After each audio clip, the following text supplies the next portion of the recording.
It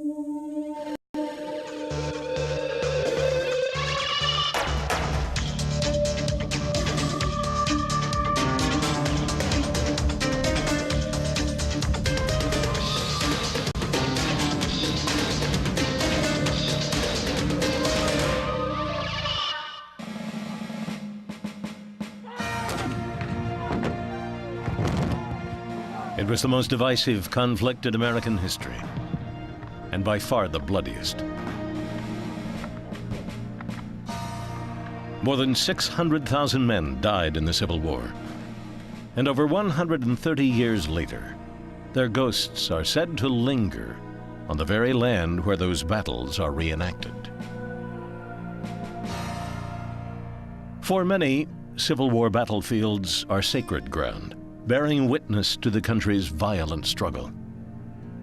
But for some, those grounds are not just hallowed, they are haunted. Haunted with the sounds, images, and emotions of a war that some believe has never ended.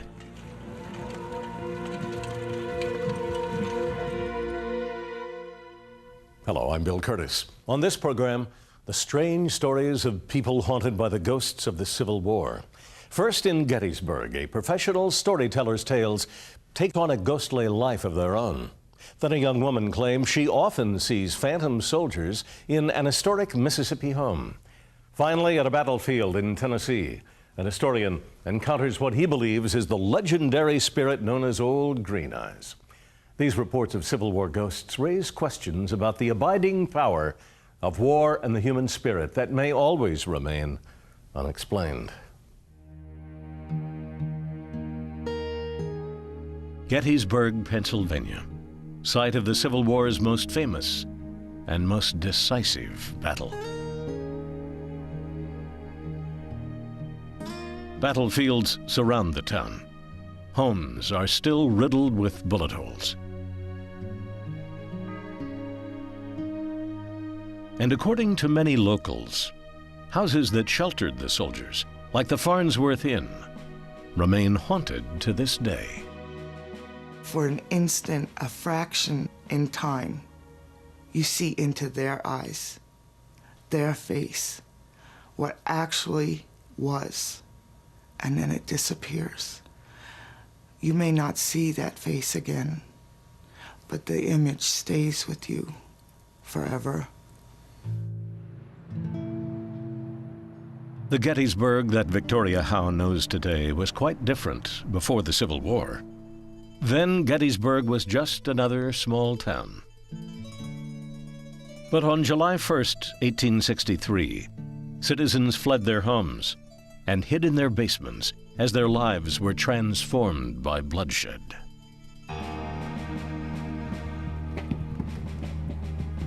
The Battle of Gettysburg was General Robert E. Lee's attempt to invade the North and end the war between the states.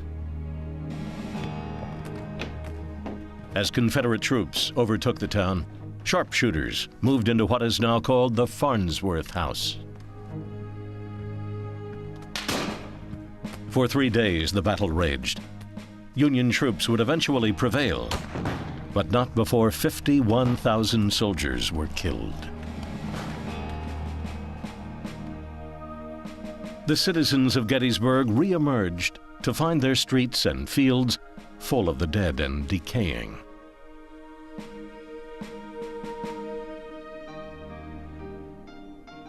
Today, the Farnsworth House is a bed and breakfast and a restaurant featuring nightly ghost theater performances in the cellar. Victoria was hired as a storyteller for the theater in July 1997. As she learned about the history of Gettysburg, she also heard the rumors about the ghosts of the Farnsworth Inn. I had been told of a couple things that have happened, mainly in the upper part of the house, nothing in the basement. And I just waited to see for myself. And he turned his head, and there... For months, Victoria worked without incident. But within 1 week in October, Victoria claims she experienced a series of incredible events that convinced her that the ghosts were real. I sat down on this seat. The first incident occurred late one evening, after the audience had left. I was blowing out the candles in the front of the room when I heard a very deliberate banging on the pipes. I had not heard that sound before. I turned to look, and it stopped. I turned back towards the front. It started again. Again, the same banging, the same rhythm, the same volume. In order to leave the basement, Victoria had to pass by the banging pipe. As she finished closing up, she smelled the sweet aroma of pipe tobacco. Then she says a voice whispered, "Don't be afraid, Elizabeth." This frightened Victoria, as she knew that a young girl named Elizabeth had lived in the house during the Civil War.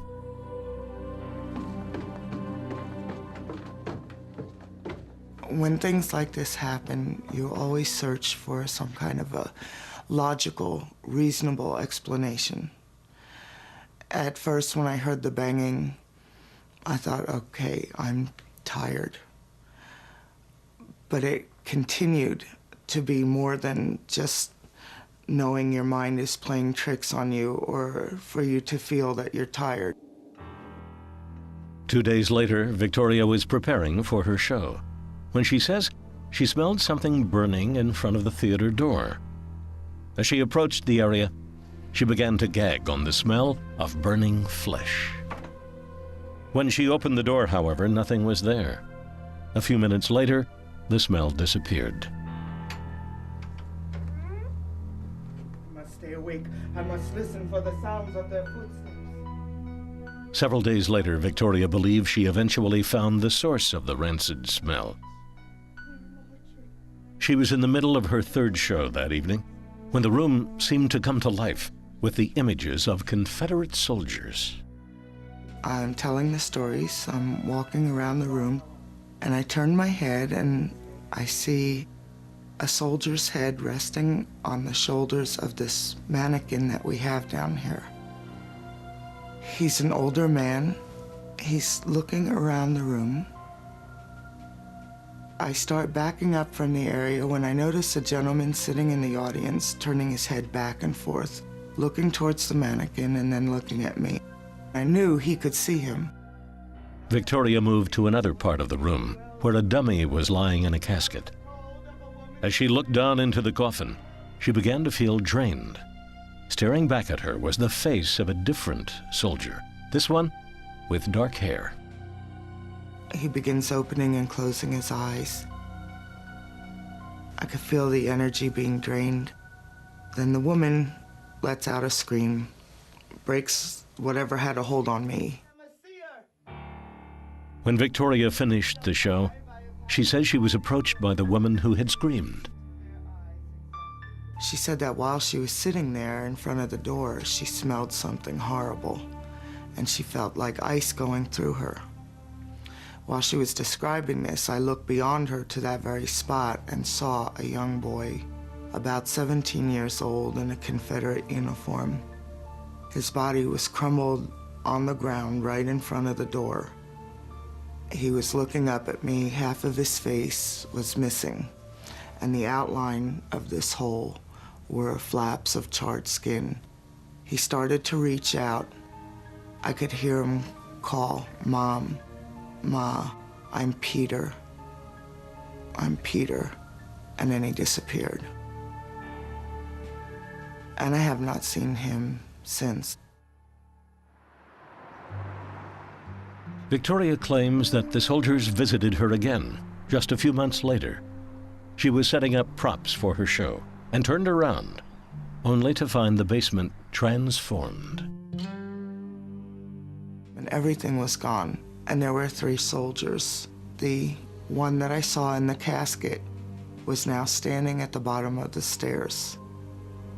The 2 other soldiers, one whose head I had seen on the mannequin, was now there, along with another soldier. They were moving large, heavy wooden boxes, and the one at the bottom of the stairs was directing them to take it up the stairs. Victoria says these experiences have provided her with a piercing, first-hand knowledge of the suffering that once consumed Gettysburg. It's nothing like sitting there and reading in a book or looking at pictures. There's a space that you don't get attached to. You see it and you say, oh, that was terrible. But when you're there and you smell it and you actually are close to it, you're part of it for one instant, that's the part that I think is like, I don't want to say frightening. It takes your breath away. At the Farnsworth House in Gettysburg, Pennsylvania, a storyteller claims she has seen the ghosts of Civil War soldiers. She is not alone with her story. Records show that dozens of guests have reported similar experiences during their stays.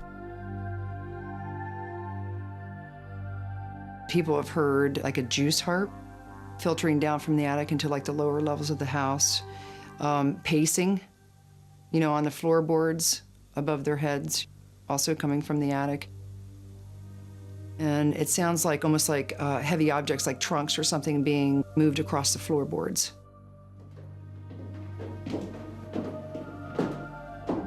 The stories about the Farnsworth House were a natural draw for self-described ghost hunter Tori Clemens. Tori has been mesmerized by the Civil War since the age of 11, when he began reenacting battles. In 1992, his hobby took a paranormal twist. Tori began recording what he claims are the voices of Civil War ghosts. His method is simple. Tori goes with one or two friends to haunted sites and simply turns on the tape recorder as they talk. When the tapes are played back, Tori says he hears ghostly voices in the midst of the conversations.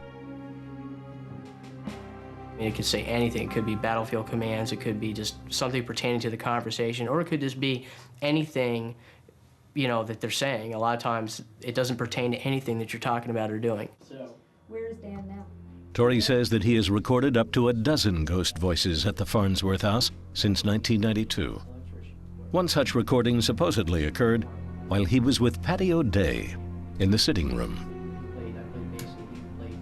At the time of the Gettysburg battle, that room was an open porch used by Confederate sharpshooters. Patty was telling Tori the story of a woman who had tried to lure the sharpshooters outside during the battle. Tori believes that a ghost voice interrupted in response to their conversation. We pick up a male voice, it's a little distant, maybe in the next room, or maybe a few feet away. He's got a definite southern drawled accent, and he says, either you're going to question her or they were going to question her.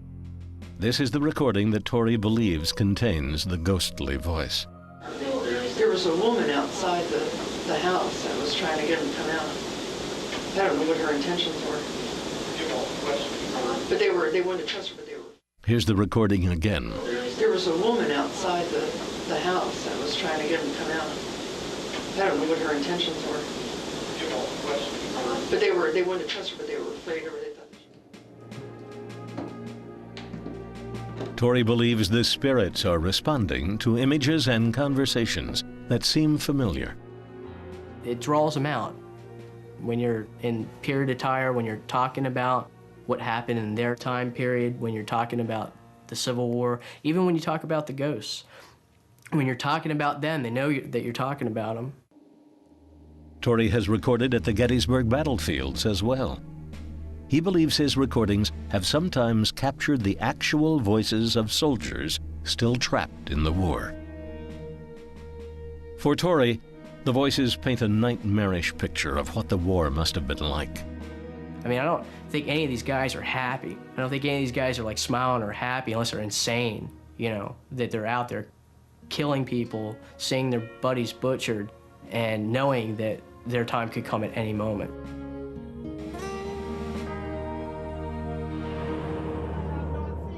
What are these storytellers and reenactors experiencing? Is it possible that a brutal death can be trapped in time? Can voices of the dead be recorded?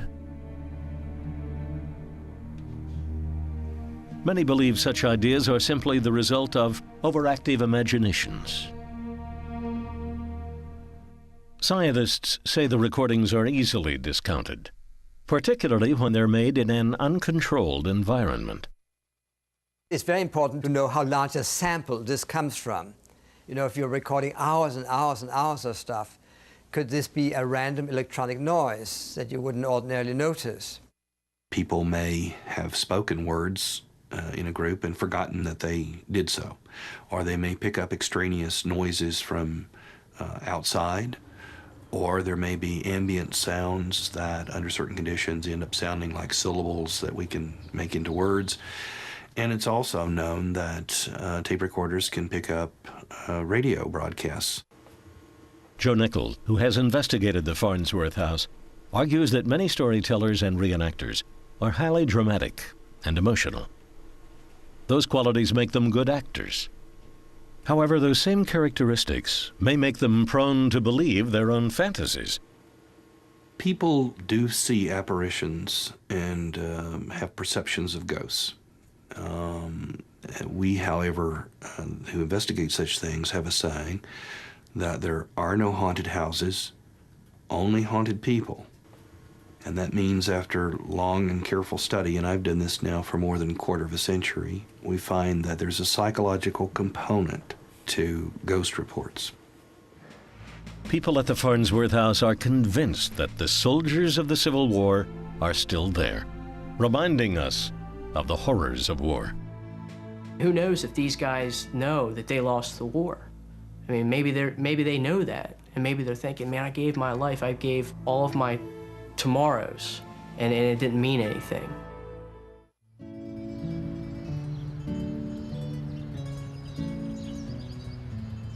Vicksburg, Mississippi. During the Civil War in May of 1863, this small town was the linchpin that held the Confederacy together. The fate of Vicksburg would determine who controlled the Mississippi River, and perhaps who would win the war. For 47 days, Union troops struggled to conquer Vicksburg. During those bloody battles, an historic home now known as McRaven served as a Confederate field hospital and staff officers' camp. Trenches were dug in the grounds, and wounded soldiers filled the home and front porch. For many, the field hospital was as gruesome as any battle. The typical cure was to amputate. And you were lucky if they could cut it off, you had a chance. And a crack surgeon could perform around 2 amputations in a minute. They had one man cutting and another man sewing. McRaven's grounds were filled with graves by the time the Confederates finally surrendered. The home was all but destroyed. Today, McRaven is fully restored and open to the public, a reminder of those violent times.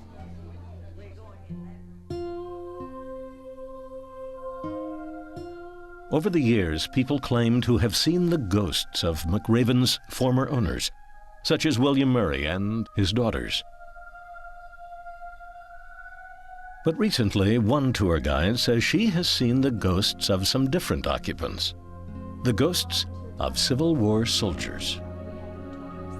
Angel Thomas was just 16 when she began working as a tour guide at McRaven. She had been warned that the home was haunted. Angel was ambivalent about the stories until her first day on the job. According to Angel, the house was empty as she closed up with another tour guide. Another tour guide was teaching me how to go about locking up the house, and when we were locking the front door, it was already locked, and the tour guide said, "I see you've already locked the door." And I said, "No, I didn't lock the door." She goes, "Well, it's locked and I didn't lock it." We kind of looked at each other, shrugged our shoulders, and locked up the rest of the house. About 3 weeks later, Angel was guiding a large group through the back of the house. They were standing in a hallway where Civil War artifacts are stored, when suddenly the overhead light turned off. Of course, my first thought was that the light bulb had gone out, and I said that out loud, and as soon as I said it, it came back on. And I said, well, I guess it didn't go out. And it kept going off and on at, I would say, 5-second intervals, and it did that until I left the room. And when I left the room, it stayed on. The electrical wiring is checked frequently to safeguard against fires. So Angel was now certain that the house was haunted. Indeed, many who have visited or worked at McRaven over the years have reported strange experiences.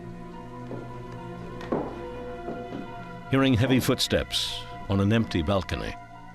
A dresser shaking violently when all else is still. I really, in the beginning, never wanted to even discuss about this house being haunted because I didn't want to take away from its wonderful historical nature. But it happens so frequently in front of the tourists. We get other people coming back and saying, we heard tourists talking about seeing a ghost here. As Angel continued to work, the history of McRaven seemed to come alive, literally. One day, while closing up the house, Angel was confronted with the vision of a soldier from over 130 years ago. I was stepping off of the porch, and I saw a Union soldier in a blue uniform. I could not see through him. He was a solid figure. I really could not see a face, though. And I looked at him, and for about 5 seconds I saw him, and I actually saw him move, and he walked to the side, sort of behind a tree, and he was gone.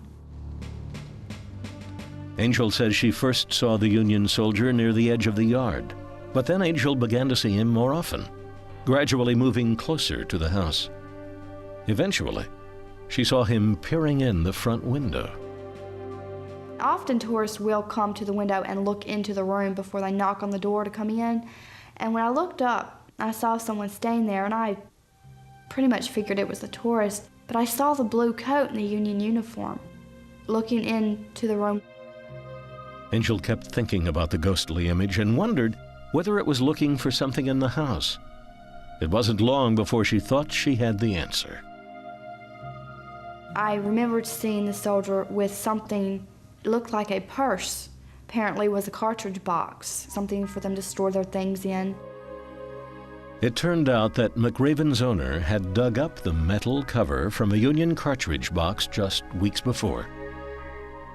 Angel and the owner now decided that the Union ghost was searching for his missing piece of equipment. Angel says she has not only seen the ghost of a Union soldier. Once, she believes she saw a melancholy Confederate ghost as well. He was by the cistern, sitting down on the bricks, and his head was down. He did not appear to be aware of what was going on. He looked very dirty, very hungry, very tired. He looked defeated, and I saw him for a few seconds, and he did fade and disappear.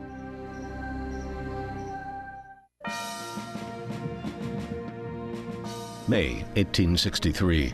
For 47 days, Union troops laid siege to Vicksburg, Mississippi, forcing the Confederates to surrender or starve. In the heart of Vicksburg, a house now known as McRaven sheltered the wounded and dying Confederate soldiers. Now, well over a century later, the ghosts of those soldiers are reported to haunt the home.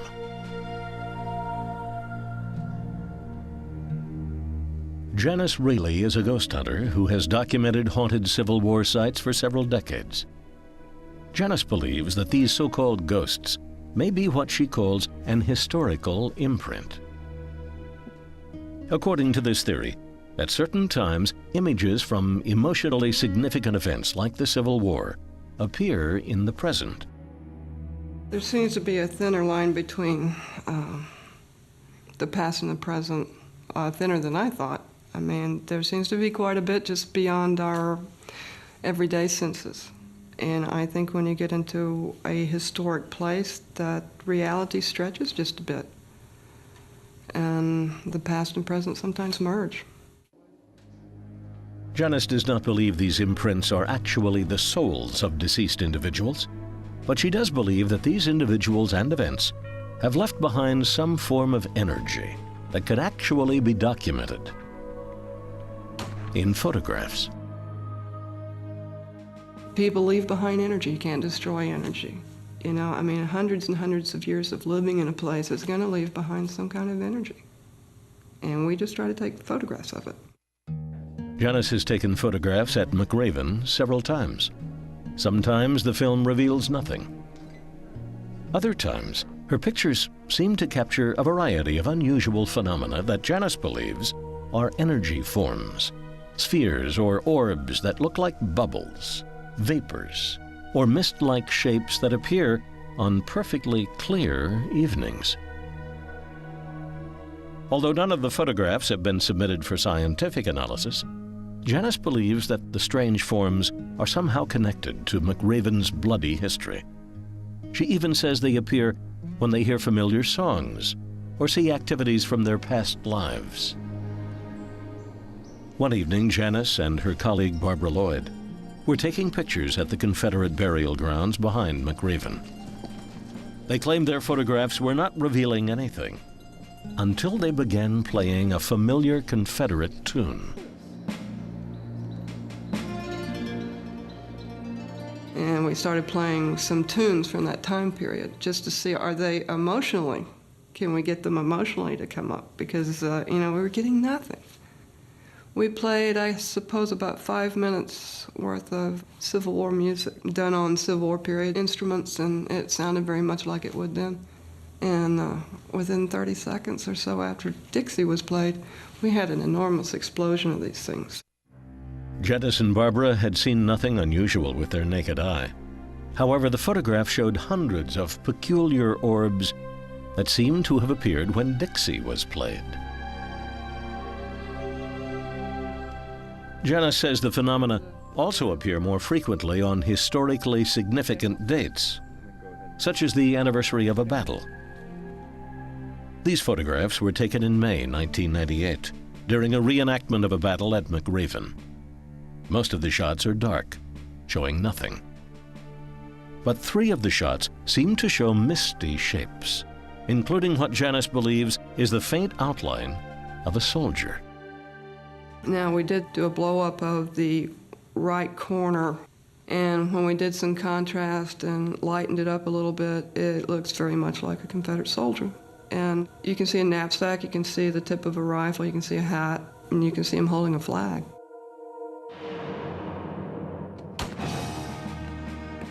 What happens to the tremendous amount of energy that is released during an event like war? Can the physical and emotional suffering of soldiers and innocent bystanders somehow linger in a place? Science teaches us that all energy, no matter how strong, eventually dissipates, and that there is no evidence that any kind of energy survives a person's death. It's no more likely that your ghost survives your death and haunts a house than it is that when you turn off a light, it goes to a mysterious paranormal light bulb area. No, the light simply ceases to exist. It stops. It ceases. It doesn't go somewhere else. Photographs that would seem to show ghostly energy can be explained by anything from weather conditions to lint on a camera lens. It depends on the camera. It depends on the type of conditions. But when people say that they did not see the ghost, and when they're just odd little effects, particularly if a flash has been used, the least likely explanation is that it's a ghost. And the most likely explanation is that it's some type of camera glitch, of which there are hundreds. Even some who believe in ghosts say that many supposedly supernatural experiences can be explained by natural processes. William Roll began his paranormal research decades ago at the Parapsychology Laboratory of Duke University. Roll says that many supposed hauntings occur in areas where magnetic fields created by the Earth or man-made electrical currents are higher than average. He contends that the magnetic fields can stimulate the brain, causing people to see or hear so-called ghosts. There are surges in these magnetic fields that coincide with ghostly experiences. For instance, hearing footsteps or hearing human voices, with drops in temperature and things like that. So we're now beginning to see that there is a physical side to these psychological experiences. However, Roll contends that the idea of actually seeing into the past may not just be science fiction. He points to the physics theory of relativity, which describes the world in 4 dimensions, 3 dimensions of space and 1 dimension of time. Roll argues that this 4th dimension of time may linger in some unexplained way, allowing us to actually see images from the past. When you look up in the night sky, what you see is not the stars as they are presently, but as they were thousands and thousands of years ago. And in a similar way, it seems that we may be able to look back on our own history, get a picture of things in the past. For Angel Thomas, that window into the past brought to life the suffering of Civil War soldiers, providing a type of justice for the dead. The soldier seemed like a person. He was an individual. He had a name, though what I don't know. He had a personality. It makes a kind of poetic or romantic logic to think that if we die a tragic or horrible death, that somehow that will impress itself. We can understand why. Obviously, we want to see justice done. So a tragedy, we want to see it reconciled, or we want to see some redemption. Along the border between Georgia and Tennessee lies the Chickamauga battlefield, site of one of the bloodiest contests of the Civil War. On these fields where thousands marched and died, the legendary ghost of Old Green Eyes has also been seen, roaming in a variety of forms. So whatever this was had to be alive at one time, because it walked. Now the mists that rise early in the morning, they drift. One moment you're looking at it, the next moment it's over here. This walked just like you and I. The Battle of Chickamauga took place in September 1863, part of a grueling Union campaign to gain control of Chattanooga. The mountainous terrain made for difficult marching, and a year-long drought meant water was scarce. Most soldiers fought the battle on a single quart of water until their tongues were swollen from dehydration. In just 2 days of fighting, 34,000 men died. For years, there's been a fable that 2 green glowing eyes roam Chickamauga. Some say they are the eyes of a horse or tiger. Others say they are the eyes of a Confederate soldier who was decapitated during battle. Still others say Old Green Eyes was around long before the Civil War and was seen moving among the dead during a lull in the fighting. For Chickamauga's retired historian Edward Tinney, Old Green Eyes became far too real early one morning back in 1976 during an anniversary of the battle. It was around 4 or 5 a.m. Edward was walking alone down the deserted battlefield roads, checking on the reenactors who were camping on the grounds. And as I was walking down, the moon is still out, and you could see just the same as daylight. I noticed someone coming toward me. I thought it might be one of the reenactors. But not knowing for certain, I moved over to the other side of the road. And the closer it came, the more apprehensive I got, because it didn't look normal. It didn't look human. Edward could see that the figure was wearing an old-fashioned topcoat and had long, stringy hair. Soon, they were separated by only a few feet. It turned to me, I turned to it. When it turned to me, it began to smile. Now, I'm not going to say it had pointed teeth, but it had a grin on it that said, "Drop dead." Almost as soon as they had passed each other, a car came around the bend. Edward was walking backwards by then, keeping his eyes on the figure. As the headlights of the car illuminated the road, something bizarre happened. It never looked back at me. After it got parallel with me, it looked forward and kept walking up the road. And when the lights hit it, it dissolved. It vanished. What happened to it? It didn't come back across the road on my side. I would have noticed it. It didn't go into the woods because the undergrowth of that area is pretty thick right there. So he couldn't have gone in there, and where'd he go? Edward Tinney has never seen the figure again. Though he is not sure what exactly he saw, he is convinced it was not of this world.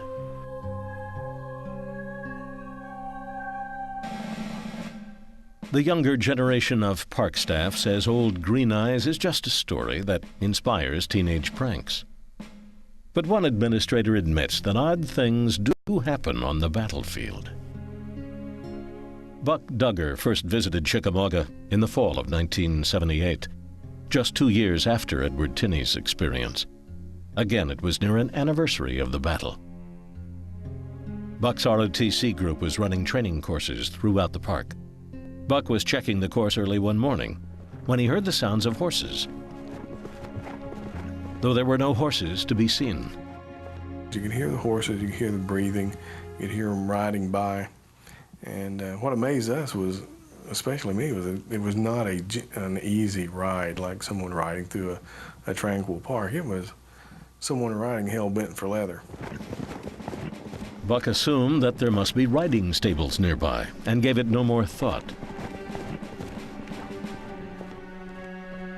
20 years later, a new job with the National Park Service brought him back to Chickamauga. He was startled to discover that no such riding stables have ever existed. Buck questioned how he could have heard so many horses.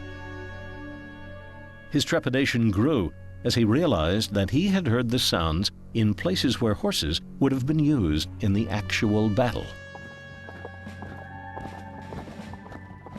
When I was working close to where the trains area would be, the mixture of sounds included wagons and livery and other things, you know, a lot of clanking sounds. We were along the battle line. It sounded like the hoofbeats were a lot faster, a lot harder. Another strange experience increased Buck's uneasiness. It happened while he was helping install a new phone system in his office building, which is located on the battlefield. That evening, he was alone after hours. As I sat there working, the superintendent's telephone speaker came on with a dial tone just blaring in his office. So I got up and went in and turned the phone off. As I turned to come back in my office, out his door into the secretary's office, her phone speaker came on also. So I walked over and through his office and turned hers off too. As Buck turned to leave the secretary's office, the purchasing agent's phone in the next room began buzzing. When he turned that one off, the phone at the neighboring desk lit up. By then, the chain of phones had led Buck in a circle, leading back to his office. For a moment, all was quiet. Then the speakerphone in his office lit up. As he walked in to turn his phone off, he suddenly felt very strange. I was thinking it was going to be very difficult to reconcile this with what I know is fact, that there are no ghosts, and I don't believe in ghosts. According to Buck, the phone lines are not connected in a way that would allow them to come on in a circular pattern. Still, he tries hard to convince himself that there is a logical explanation for what happened. And I'm sure that it was a milliamp drop in the telephone system that caused those to occur. I'm sure that's what it is. I'm sure that's what it is, because I still have to work here at night. So that's the only thing it can be, because I don't believe in ghosts. Is there something unique about the Civil War that has branded these battlegrounds?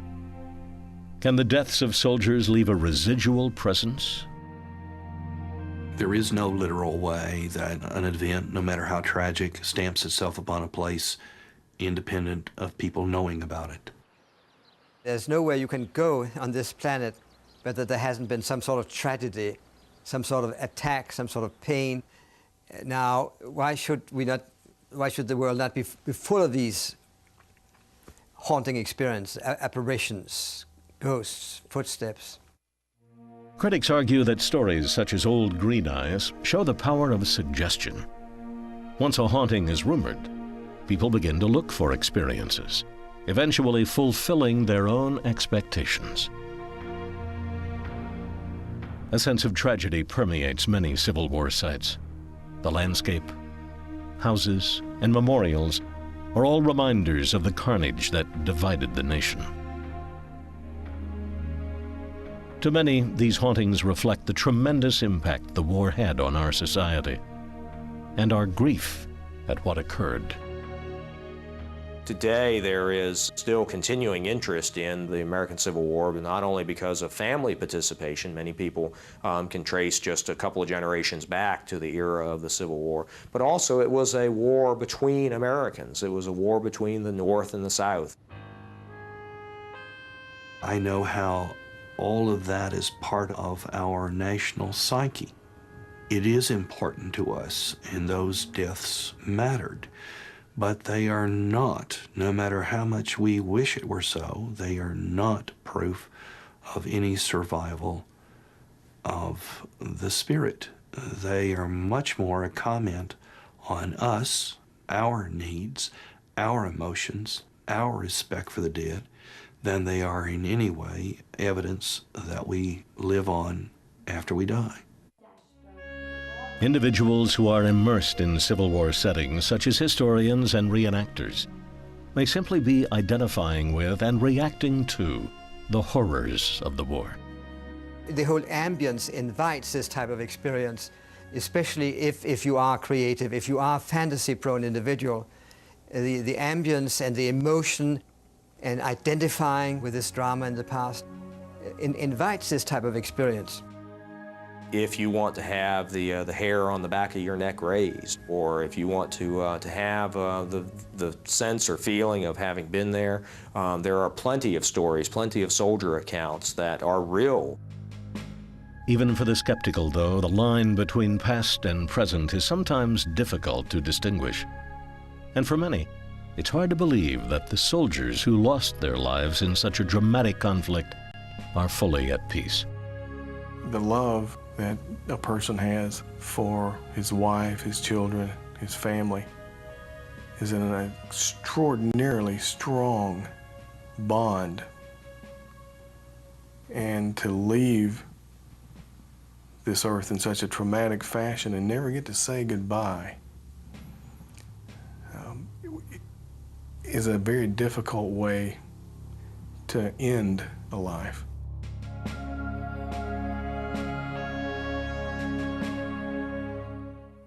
Civil War General Joshua Chamberlain led the 20th Maine Infantry at Gettysburg. Today, Chamberlain's words about that battle seem almost prophetic.